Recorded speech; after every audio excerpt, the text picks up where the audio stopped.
अस्सलाम वालेकुम। तो आज की इस वीडियो में मैं आपको जिस मेडिसिन का रिव्यू करवाने जा रहा हूँ वो मेडिसिन है एक्सालोड टैबलेट। यानी एक्सालोड टैबलेट्स की मैं आपको इन्फॉर्मेशन बताऊँगा जिसमें इसके यूजेज होंगे और इसके साइड इफ़ेक्ट भी होंगे।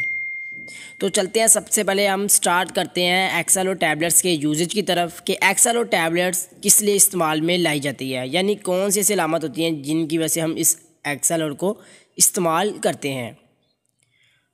जिल्द पर खुजली हो यानी उसके लिए भी हम इसे इस्तेमाल करते हैं, छींकें आती हों तब भी हम इसी एक्सालोड टैबलेट्स को इस्तेमाल में लाते हैं, नाक बहती हो तब भी हम इसे इस्तेमाल करते हैं, आँखों की जलन के लिए भी हम इसे इस्तेमाल में लाते हैं और जिल्द के मुख्तलिफ अमराज के लिए भी हम इसे इस्तेमाल करते हैं।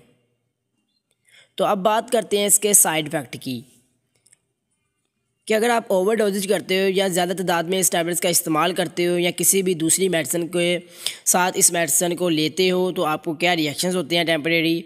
तो आपको मतली आ सकती है, पेट में दर्द हो सकती है, मैदे की सोजिश हो सकती है, आपको चक्कर आ सकते हैं। तो आज की इस वीडियो में मैंने आपको एक्सालोड टैबलेट्स के यूजेस बताए और इसके साइड इफ़ेक्ट भी बताए। तो अगर आपको ये वीडियो अच्छी लगे तो वीडियो को लाइक करें, कमेंट्स में ज़रूर बताएं और मेडिकल इन्फॉर्मेशन चैनल को सब्सक्राइब करें और बेल आइकन को लाजमी प्रेस करें ताकि आपको इसकी न्यू वीडियो बखूबी आसानी से मिल सके। तो मिलेंगे नेक्स्ट वीडियो में न्यू मेडिसिन न्यू फार्मूले के साथ। तब तक के लिए मुझे इजाज़त दें। अल्लाह हाफिज़।